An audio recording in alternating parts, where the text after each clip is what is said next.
Olá, galerinha. Eu sou o professor Ari, vou dar aula para vocês de arte. Vamos aprender um pouquinho sobre todas as artes, ou quase todas as artes que existem?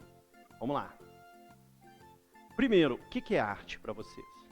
Já parou para pensar? Se aquela pintura que você tem em casa, se ela é arte, se ela não é? Se tudo que é escrito é literatura? Se tudo que é em verso é arte?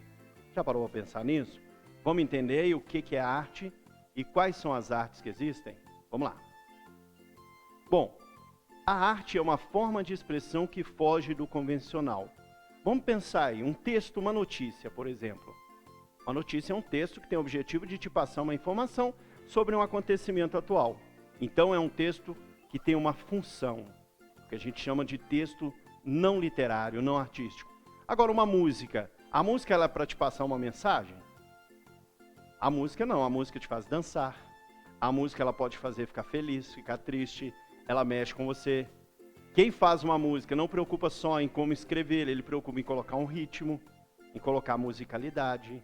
A música não é só o escrito, também tem uma melodia, uma parte de trabalho com som. Então a música ela é uma arte. Vamos ver aí então, olha o que eu falei para vocês. Quando você olha para uma obra de arte, uma escultura, você fica intrigado, você analisa essa escultura e ela vai te fazer rir, vai te fazer chorar, vai te fazer refletir e várias outras sensações. Então a arte ela sempre desperta em quem vê alguma sensação. Então a arte ela tem o dom de mexer com as pessoas, de mexer com as nossas emoções, nossos sentimentos e com a nossa visão de mundo também. Quando a arte começou? As pinturas rupestres são a primeira forma de arte que a gente conhece, a arte mais antiga.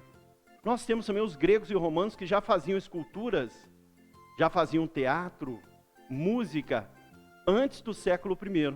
Antes de Cristo, a gente já tinha civilizações que faziam arte.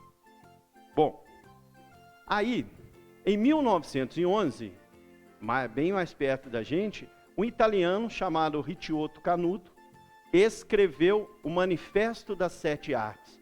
Ele organizou as artes da época, as artes que ele conhecia, em um grupo de 7 e enumerou essas artes de acordo com as convenções que eles tinham de arte na época. Então ficou assim, vamos lá. Quais são essas 7 artes? Nós vamos ver agora uma por uma e falar um pouquinho sobre. Vamos à primeira arte. A primeira arte é a música.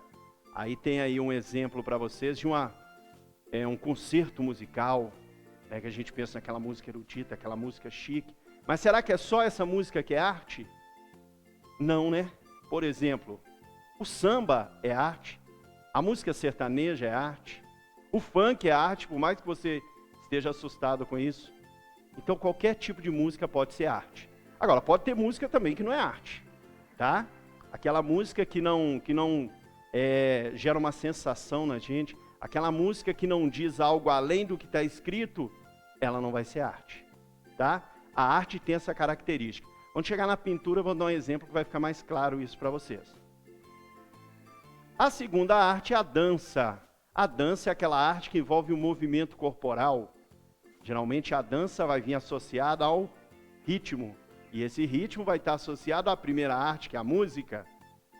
Então aí serve o balé clássico, por exemplo.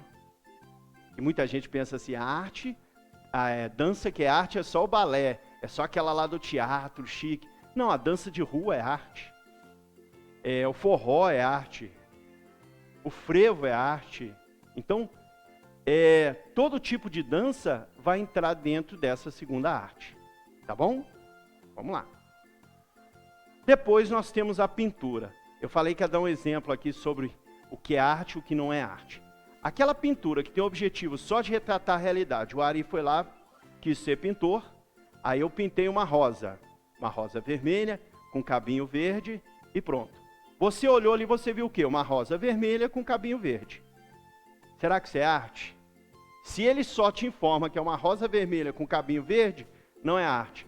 A partir do momento que você olha para aquela rosa, você vê além do que está ali. Por exemplo, essa rosa, eu pinto essa rosa aí de roxo, de preto. O Ari quis passar a ideia de uma rosa que representa a tristeza. você começa a ver além do que está ali. É aí que entra a arte. E quanto mais você consegue ver além, mais arte aquela construção é. Tá bom? Então a arte, ela sempre vai te levar além daquilo que pode ser interpretado. Já viu que às vezes tem quadro que você vê uma coisa, o seu colega vê outra diferente? Teve uma época de pintores chamada impressionismo, em que o objetivo era que cada um que olhasse para aquele quadro conseguisse ver uma imagem diferente e sentisse uma sensação diferente. Teve uma época, tem um nome parecido, que é o expressionismo, em que todo mundo que olhava para o quadro viu o quê? Viu o que o pintor estava sentindo.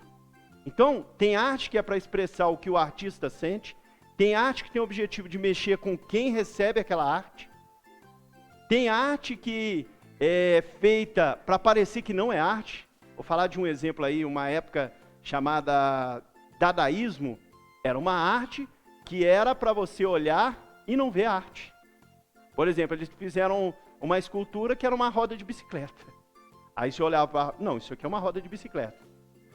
E a arte, ela está sempre ligada a um contexto. Então, uma época triste, ela vai ter produções artísticas que remetem àquela tristeza. Ou produções artísticas que buscam alegrar para esconder aquela tristeza. Uma época de opressão, a arte vai transmitir essa opressão. Então, a arte, ela sempre reflete aquilo que está acontecendo na época em que ela é produzida. Bom, agora vamos para a próxima. Só falar desses quadros aí, voltar para vocês olharem esses slides. Este quadro aí dessa moça com esse sorrisinho, vocês já devem ter visto em algum lugar. Este quadro é um quadro famoso, é a Mona Lisa do Leonardo da Vinci. É um quadro que até hoje, olha como que é a capacidade da arte, até hoje a gente fica, será que este quadro é o Da Vinci vestido de mulher? Será que esse quadro é o ajudante do Da Vinci vestido de mulher? Será que esse quadro é a empregada do Da Vinci que ele resolveu pintar? Ou será que esse sorriso que ele colocou na Mona Lisa é uma mensagem que ele deixou oculta para a gente ler agora? Então é um quadro que intriga as pessoas e a arte faz isso. O outro quadro que está ao lado é o Abapuru, da Tarsila do Amaral, que foi uma pintora brasileira do início do século XX. A Tarsila produzia as suas pinturas por volta de 1922. As pinturas da Tarsila são pinturas de arte moderna. O Da Vinci já é do Renascimento. Bom, a quarta arte é a escultura. Nós temos aí dois exemplos de escultura. A escultura que está à esquerda é uma escultura grega que foi feita antes de Cristo, antes do século I. E a escultura grega, ela mostra sempre figuras humanas perfeitas. Mas os gregos eram perfeitos?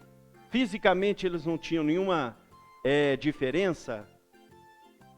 Eles não eram perfeitos. Mas a arte grega tinha o objetivo de mostrar uma imagem de que os gregos eram perfeitos.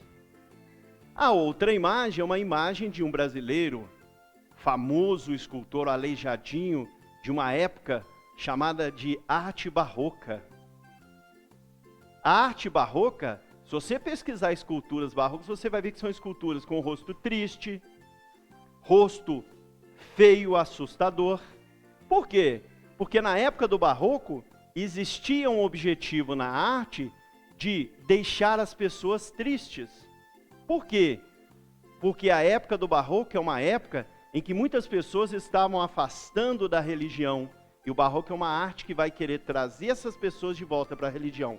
Então você tem, por exemplo, uma imagem no barroco de um Cristo triste, para mostrar para a pessoa que estava saindo da igreja que Cristo estava triste com ela e que ela precisava voltar. Ou que Cristo sofreu por ela e ela estava abandonando aquela pessoa, aquele santo que havia sofrido. Então o barroco tinha o objetivo de trazer as pessoas de volta para a religião cristã. Vamos para a próxima arte. A próxima arte, a quinta arte, é o teatro. Vocês já foram ao teatro? Quem sabe, né? Depois da pandemia a gente não pode assistir a uma peça de teatro juntos.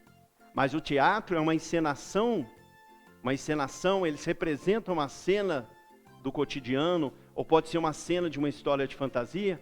Como? com personagens num palco, agindo, falando, expressando sentimentos. Esse é o teatro. Aquela interpretação que você vê na novela, que você vê no filme, na série, ela é feita num palco. Você está ali assistindo e eles estão ali ao vivo fazendo isso para vocês. E eu queria só falar de um detalhe dessas duas imagens que vocês têm aí. A imagem que está à esquerda é uma imagem de um grupo de teatro mineiro chamado Grupo Galpão. Vou mostrar para vocês. Este aqui é o Grupo Galpão, um dos grupos de teatro mais famosos do Brasil, que é um grupo de Belo Horizonte. E o outro grupo, que está aqui, é o Grupo de Teatro Construção, que é o segundo grupo de teatro mais antigo de Minas Gerais. Um grupo de teatro que tem uma tradição de 40 anos. E sabe de onde que é esse grupo? Daqui de Lavras. Então Lavras tem um dos grupos de teatro mais antigos do Brasil e o segundo mais antigo de Minas Gerais, que já tem 40 anos. Às vezes a gente nunca foi ao teatro, mas um dos grupos de teatro mais importantes está aqui em Lavras, que é o Grupo de Teatro Construção. Tá? Sempre eles têm peças na UFLA, a UFLA tem muita apresentação de teatro. Se você não conhece essa arte, tem muita oportunidade de você conhecer. Bom? E a sexta arte, a arte que eu gosto muito, que é a literatura, é a arte que está nos livros. Aí tem 2 livros aí de exemplo para vocês. Um é o Dom Quixote, sabe, aquele cavaleiro que andava lutando com o moinho de vento, falando que o moinho de vento era dragão. Ele era um pouquinho maluquinho, e tinha o Sancho Panza que andava com ele, que era o fiel escudeiro. Vocês já devem ter ouvido falar dessa história. Essa é a literatura. A literatura é uma arte que é feita com palavras.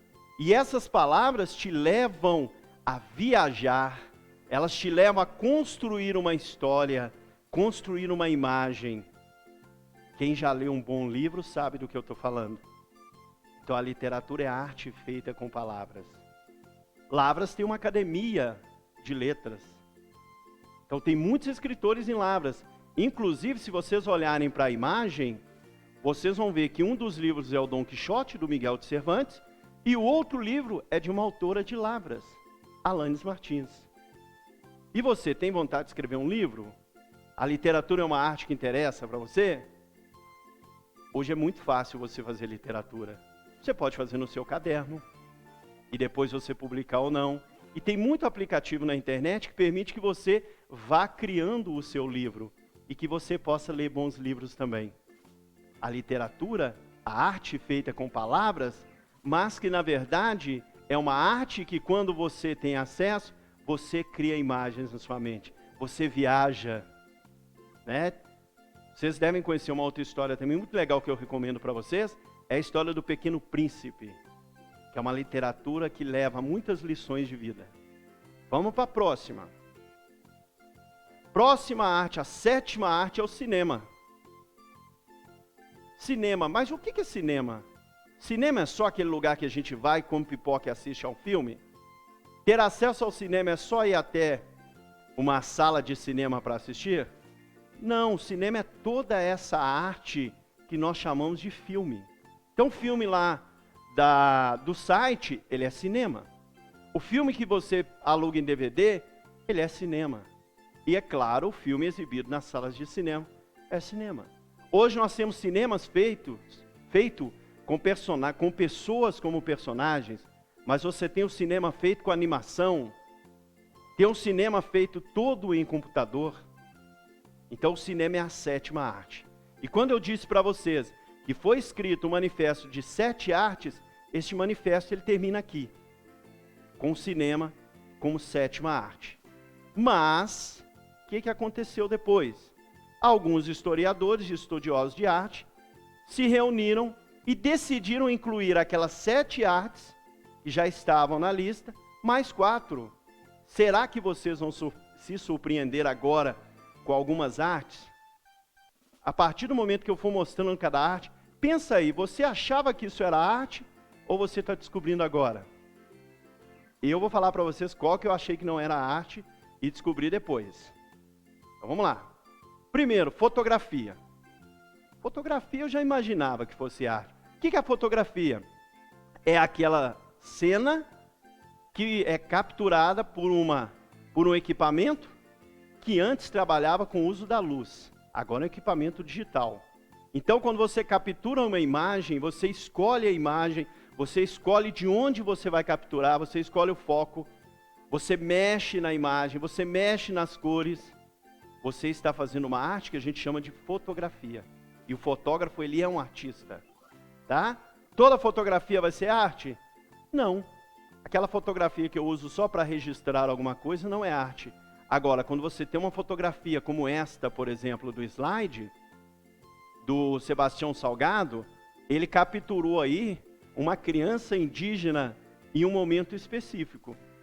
Aquela arte que vai capturar, por exemplo, é uma formiga de perto, né, aquela fotografia, ela vai ser diferente, não vai? Você nunca olhou uma formiga de perto, aquela fotografia ela vai permitir que você faça isso. Você nunca olhou, às vezes, uma igreja que você vê todo dia, você nunca olhou aquela igreja daquele ângulo. Você nunca olhou a igreja pela lateral, só pela frente. O fotógrafo, artista, é aquele que vai te fazer olhar para uma imagem de um ângulo diferente. Ou ele vai colocar cores diferentes. Será que a gente já parou para olhar aquela igreja que a gente passa todo dia, no momento do pôr do sol? O fotógrafo vem e captura aquele momento para a gente. Esta é a arte da fotografia. Vamos ver qual que foi incluída aí. História em quadrinho. Vocês sabiam que na minha época, história em quadrinho era proibida na escola? Quando eu comecei a aprender a ler, não podia ler história em quadrinho. A professora tomava e entregava para minha mãe. E a minha mãe me xingava. Por quê? Eles entendiam que ler história em quadrinho atrapalhava aprender a ler. Hoje você tem acesso à história em quadrinho na escola. Tá vendo? Hoje a história em quadrinho é a arte. Neste caso aí desta imagem, é a história da Turma da Mônica, as histórias, né, da Turma da Mônica, criadas pelo artista Maurício de Souza. Vamos para a próxima. Você sabia que jogos eletrônicos eram arte? Eu achava que não. Mas se você começar a analisar que para fazer um jogo, um Minecraft, um Pac-Man, tem todo um trabalho de arte, de criar um desenho, de colocar voz, de fazer essas imagens se movimentarem. Hoje, a criação de jogos eletrônicos, ela é considerada uma arte. E é a nossa 10ª arte. Vamos ver qual que é a última arte. A 11ª arte é a arte digital. O que é uma arte digital? Você olha para esta arte que está aí, e você pode pensar que é uma pintura, ou uma fotografia. O que faz essa arte ser uma arte diferente de pintura e de fotografia, e ser uma arte digital? É que toda esta imagem que está aí, foi uma imagem criada por computador. Não foi uma foto tirada por alguém e alterada no computador, nem uma foto que alguém tirou e outra pessoa pintou. Ela foi toda feita no computador. Então a arte feita no computador, hoje ela é considerada, as imagens, né, criadas por computador, hoje elas são consideradas a 11ª arte, e não como pintura, nem como fotografia, nem como desenho. Elas são uma arte específica, porque ela tem um jeito de ser produzida, que é diferente do jeito com qual você faz pintura ou você faz fotografia. Bom, a pergunta para vocês pensarem no final dessa aula: quantas dessas artes você conhece? Você gosta de fazer arte? Você gosta de tocar? Gosta de cantar? Gosta de dançar? Você já parou para pensar que aquele jogo que você gosta foi criado por um artista? Você já viu uma escultura aqui em Lavras ou em alguma cidade que você foi? Você já olhou para as igrejas de Lavras? Dentro dessas igrejas tem pinturas? Tem esculturas? Você já foi ao teatro alguma vez? Já foi ao cinema assistir algum filme? Ou você assiste a filmes na televisão ou na internet? Quais dessas artes você conhece? E quais dessas artes você não conhece, mas você quer conhecer? Pense nisso. É sempre bom a gente ter acesso à arte, tá? É uma necessidade do ser humano conhecer a arte. E conhecer a arte desenvolve a nossa sensibilidade e a gente começa a interagir muito melhor com o mundo, passando e recebendo informações. a gente passa a sentir melhor o que acontece ao nosso redor. E a gente passa também a tomar decisões melhores na nossa vida. Tá? E eu queria deixar só uma mensagem final para vocês. Que vocês continuassem se cuidando e cuidando das pessoas que vocês amam. E que vocês tenham fé que tudo isso vai passar. E em breve nós estaremos em sala de aula, tendo aquela interação gostosa, aquela interação legal. E não vamos viver mais com esse medo que a gente vive hoje. Fiquem com Deus e até a próxima.